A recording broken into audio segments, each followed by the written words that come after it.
Hey everybody, it's Anna and welcome back to my booktube channel. I suppose I should also say, if you're new, welcome. Hi, my name is Anna. I am a freelance writer, editor, and a game designer. I really have like a more updated intro nowadays, which is kind of cool. But anyway, I started out booktubing and I would like to today talk to you a little bit about the books that will stick with me the most from 2022. Over the past years, I have had a couple different ways that I would kind of wrap up my year in reading. I know some people do a Goodreads challenge, some people do like their top books of the year. For me though, I thought that what I really wanted to do this year was the books that are going to stick with me from this year and beyond. I've really been trying to emphasize quality over quantity in my reading. They say, knowing full well they read 143 books in 2022. But yeah, so my goal here is to tell you a little bit about the books that are going to stick with me the most from 2022. In an effort to try and keep my wordiness a little more succinct, I'm going to just give you a very brief teaser of the book, what it's about, and then a brief kind of explanation of why it sticks with me. So we have 15 books to talk about today. It's actually a pretty good spread. I have 5 works of nonfiction, 6 novels, 1 memoir, 1 work of poetry, and 3 comics/graphic novels. And I guess without further ado, let's go ahead and get started. These are in like no particular order. I'm not ranking them of like which one is the best or anything like that. I just really want to share with you the books that are going to stick with me the most. So let's start with our memoir. That was The Year of the Tiger by Alice Wong. This book came out this fall, and it is the debut memoir by Alice Wong. If you've hung out on my channel a lot, you probably know Alice as a premier voice for disability activism and advocacy. She is the founder, or co-founder rather, of #CripTheVote, the Disability Visibility Project, and countless other things that are serving to amplify disabled voices, particularly in the media. This was a book that I pre-ordered as soon as I possibly could, and it is not just Alice's like memoir of her life. It's kind of part memoir, part manifesto, part scrapbook. And that was something that's really going to stick with me about this, is just the way that she wrote about her relationship to her writing and her relationship to just the act of creation and creativity. It really gave me as a writer a lot to think about. And I know that, as I went through it, she recommends that, you like take notes in the books and things. And I actually scrapbooked in the book. So I'm trying to find a page for it. I colored in it, I wrote in it, I put down little stickers and things for different quotes that stood out at me. And I know that like when I go back to reading this book, definitely going to keep an eye towards her words on writing and that process. Let's do the poetry next. The poetry collection that will stick with me the most this year is Time as a Mother by Vong.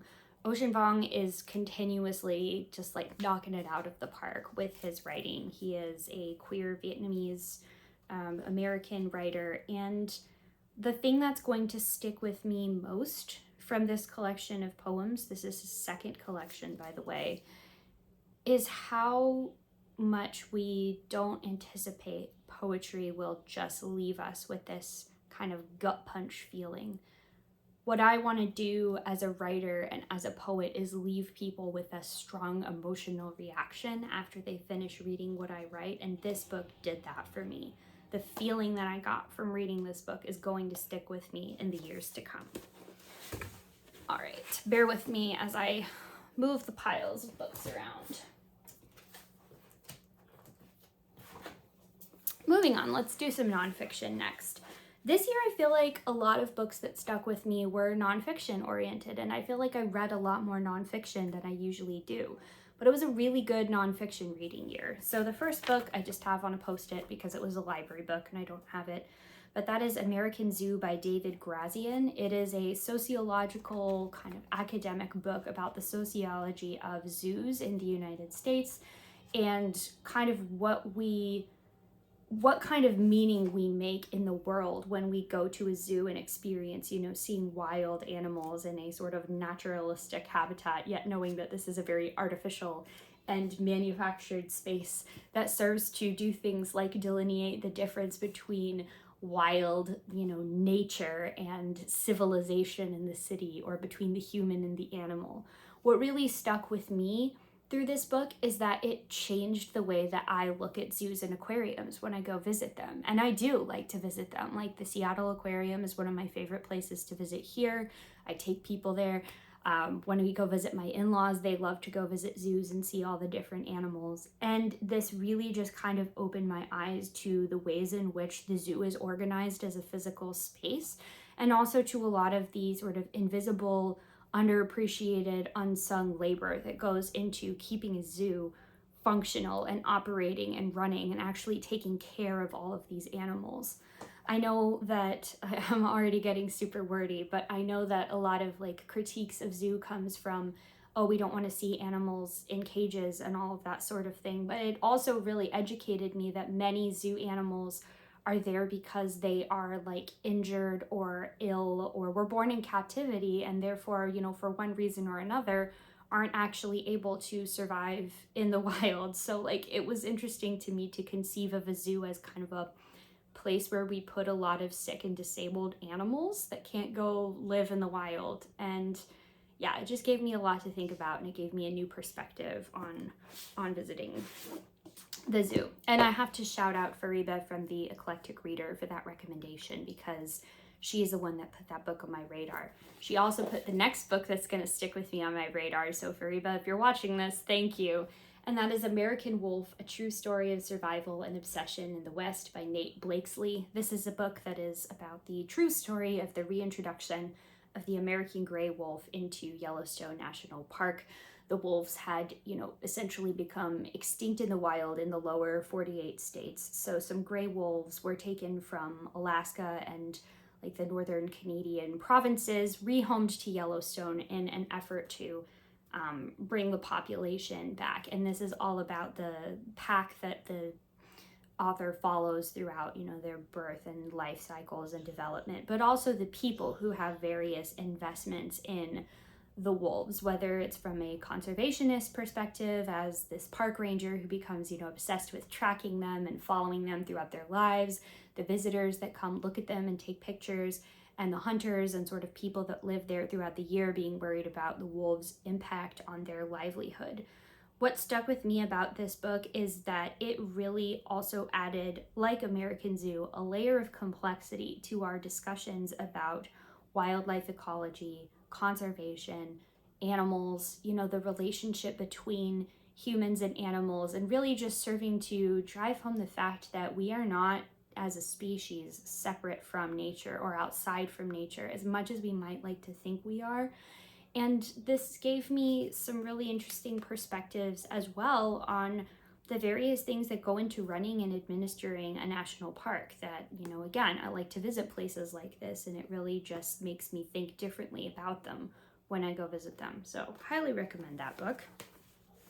Another nonfiction book that is also kind of about nature, it was a very like nature and natural sciences heavy year for me, is Breeding Sweetgrass, Indigenous Wisdom, Scientific Knowledge, and the Teachings of Plants by Robin Wall Kimmerer.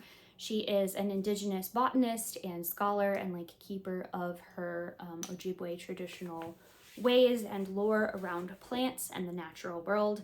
This is a book that is kind of blowing up in popularity, and I actually read it earlier this year as part of the Challenge Your Shelf challenge from Betty's Pages. So Nicole, if you're watching this, thank you for turning me on to this book.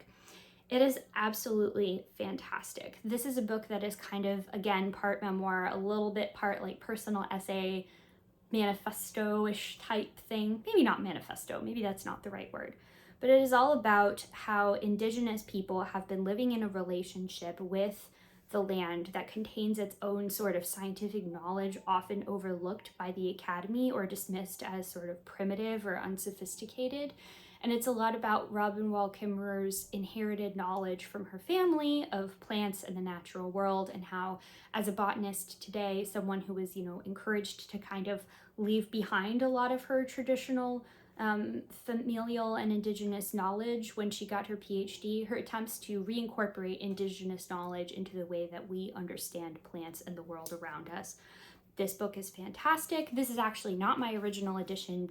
I wanted to show you how annotated my original was, but I actually gave it to my dad because when he came to visit over the summer, he like picked the book up and couldn't put it down. And I was like, Dad, just take it with you. So I went out and bought myself the nice like new hardcover one with the ribbon bookmark, because this is definitely a book I will be returning to again and again. Moving away a little bit from that science and nature theme, the next nonfiction book that'll stick with me is The Premonition, a pandemic story by Michael Lewis. Michael Lewis writes a lot of this like investigative nonfiction. You've probably heard of, Moneyball, or the book that, led to The Big Short, the movie about the subprime mortgage crisis. And this one is about the coronavirus pandemic. This is an investigative piece that deals with all of the ways in which we kind of knew that the big one, the next big pandemic, was going to hit. Who paid attention to these warning signs, who didn't, what the government and the scientific community and various, other agencies responsible for public health did or didn't do in response to preparing for a crisis of this scale, even though we knew it was coming. And it's also a lot about like who gets listened to, frankly, in terms of people that, we should be listening to as this first line of defense when it comes to matters of public health. What really stuck with me about this book is the importance, like the absolute necessity of proactive, strong public health messaging. This is super important. This is something that really, truly does save lives. Like, I know that people are so sick of being told, get your vaccines, wear your masks, do all of these other things. But this book drives home how it is precisely these very unsexy, very ordinary, everyday actions that we all can do, the necessity of doing that to maintain good public health.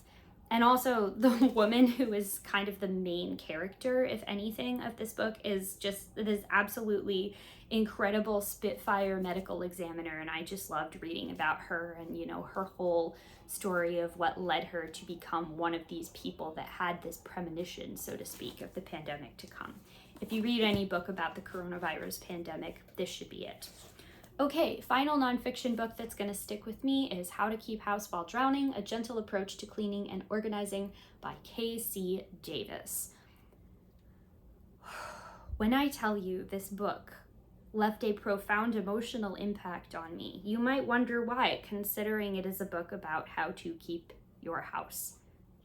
Let me tell you, as a person with disabilities and mental illness and a whole slew of other sort of, I want to say like baggage, things that you don't see underneath the hood going on sometimes, frequently actually, the concept of keeping my house and my space and the space around me clean and tidy and organized is daunting to impossible. I mean, like, if I were to show you the room around me right now, which I'm not going to because I frankly feel kind of embarrassed by it, it's a mess.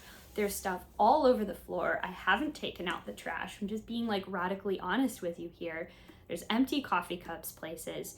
This book really aims to take a lot of the internalized shame and guilt that many disabled and neurodivergent people specifically feel about this in order to empower us to make our spaces work for us in ways that are approachable and accessible, very small steps that you can take.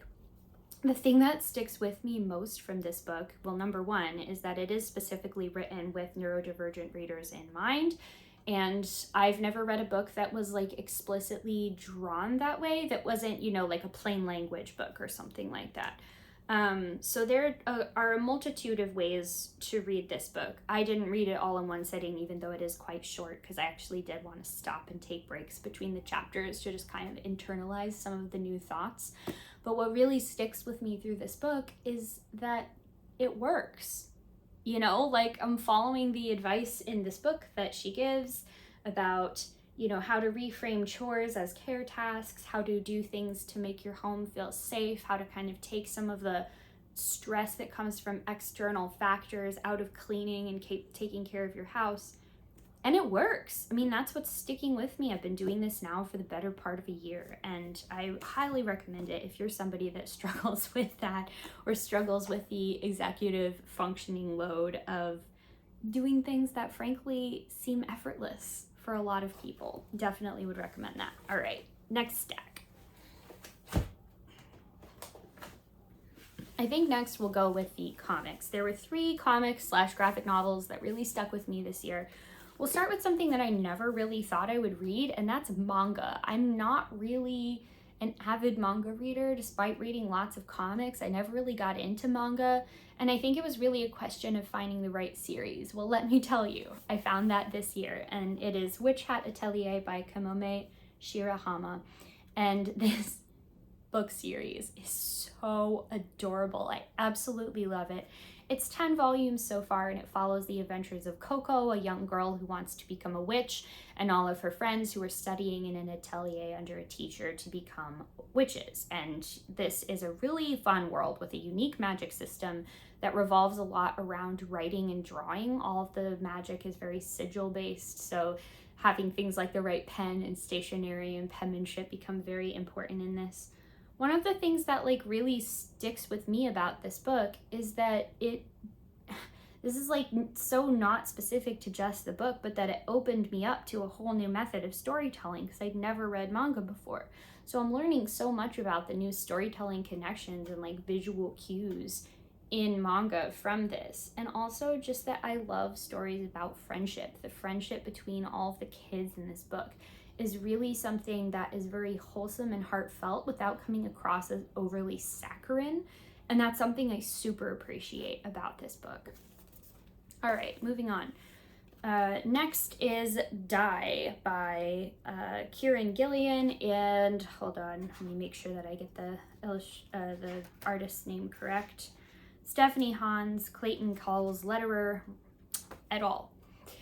Die is amazing. It's not what you think. What sticks with me about this series is that it's the story of a bunch of friends that get sucked Jumanji style into a tabletop role-playing game scenario.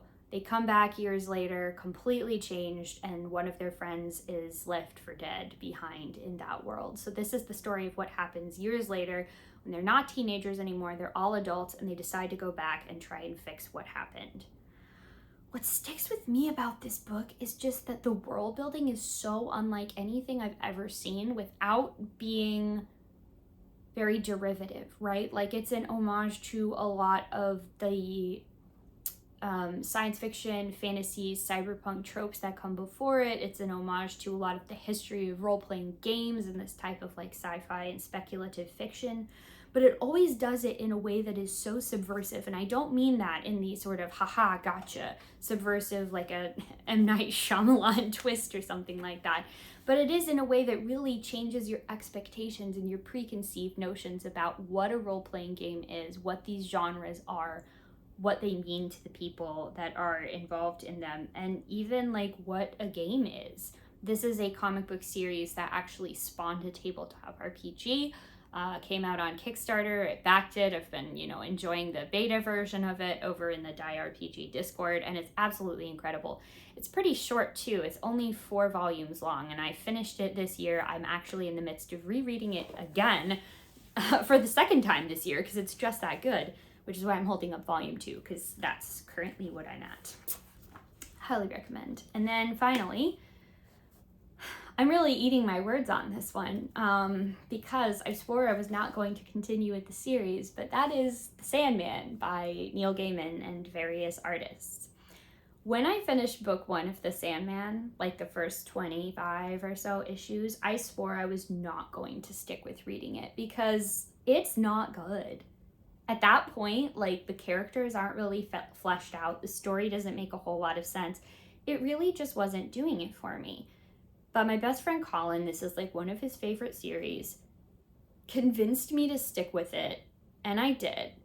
And I'm so happy that I did. And now I'm like making my way through all the extended, universe things outside of the main series. This is kind of a series that doesn't need an introduction, but the book specifically that's going to stick with me from 2022 is the Sandman Overture, which Gaiman wanted to, it's the stories that he wanted to put in the original, but there just wasn't time and space. And so years later, he went back and kind of wrote this as a prequel.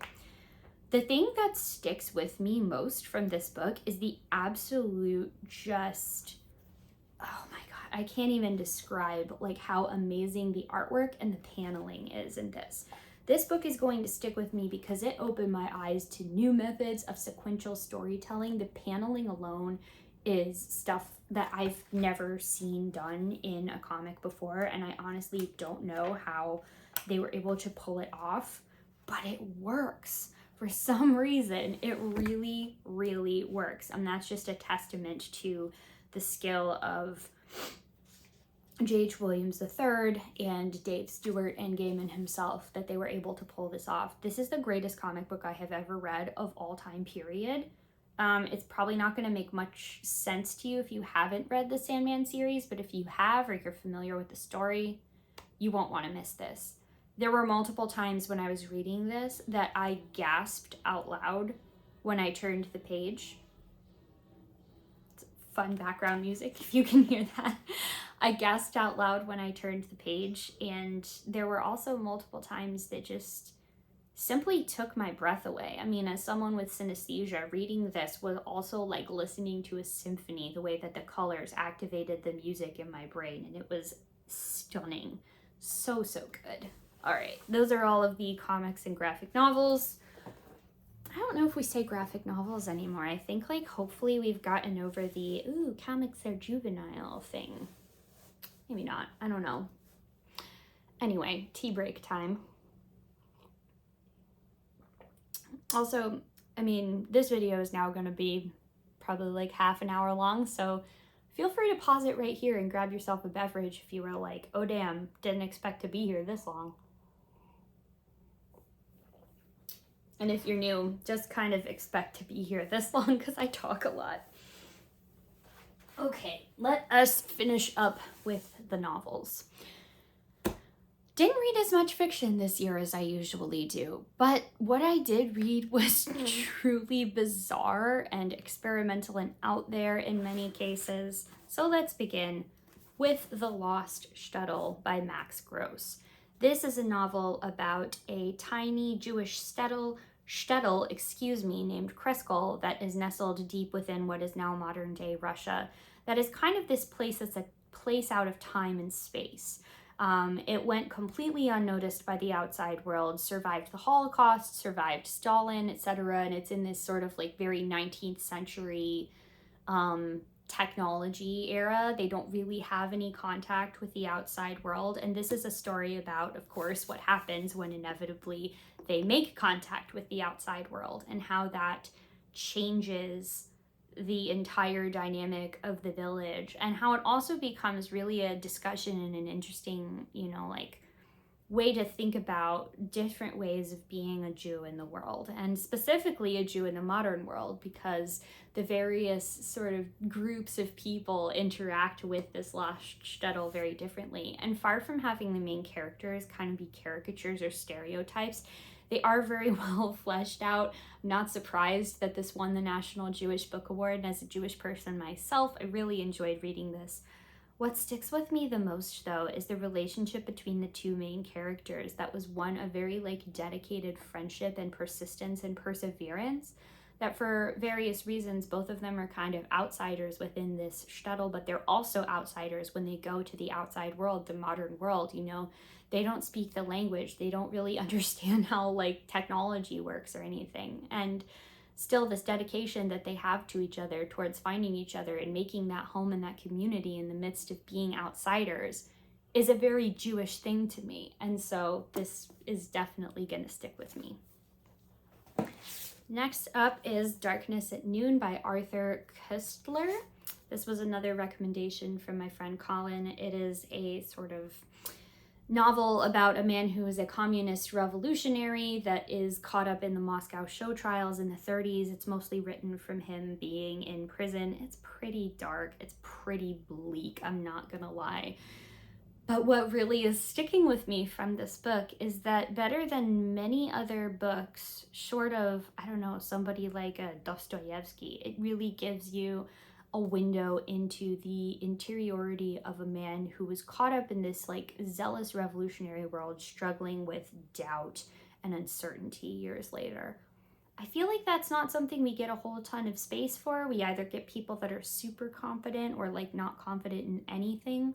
I really loved getting to read about somebody that was once so certain who is now beginning to doubt. And this book really just sticks with me. That final scene, it just gets me. I don't want to like say what it is because I don't want to spoil the book, but read it if you have any interest in stuff like this. Okay. This is probably my book of the year, the book that's going to stick with me most, and that is Detransition, Baby by Tori Peters. This book has been on my radar for a while. This is a book, you can see how like tabbed and annotated it is. I originally got from the library. I got one chapter in and went, nope, I need to buy a copy of it so that I can actually write in it and annotate it. This is just one of the best books that I've ever read. So it follows the kind of adventures or misadventures of a trans woman named Reese and then her once girlfriend Amy, who detransitions to being a man again, who is called Ames. Reese has always wanted to be a mom, thought that she was going to get to do that with Amy/Ames, and now realizes that that's not going to happen. Meanwhile, Ames thought that he was going to be sterile because of his like transition to womanhood, finds out that he's not, and accidentally impregnates someone without realizing that that's something that he could do anymore.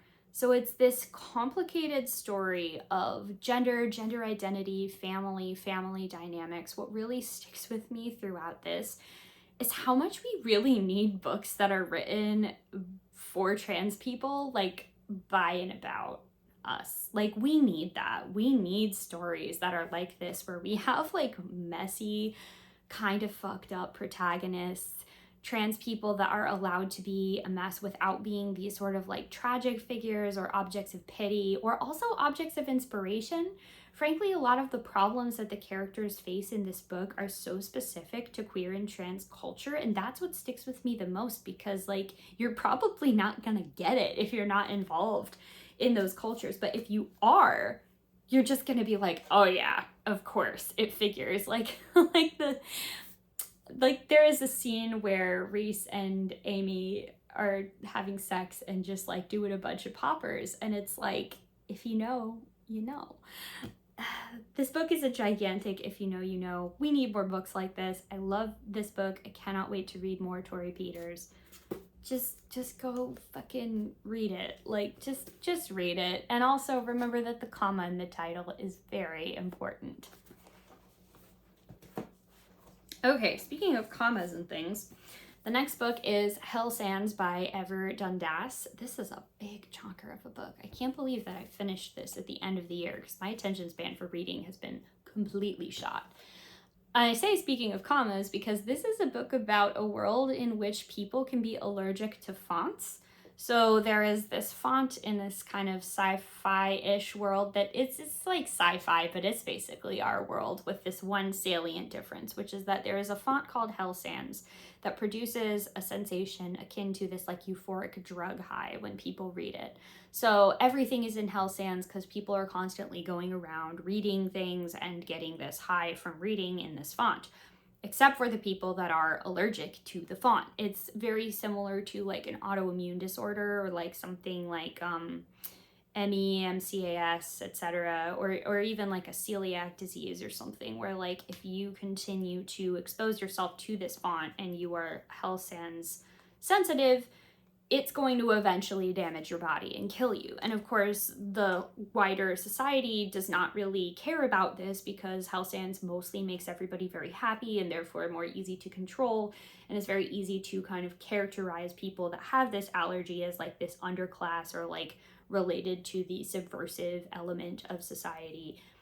And this book takes the perspective of a scientist that is working on the cure for the Hell Sands allergy, and also a CEO who, spoiler alert, I mean it's pretty early on in the book, who is kind of this person that has fully bought into all of the privilege that she has in this society, who then recently finds herself to be Hell Sands allergic.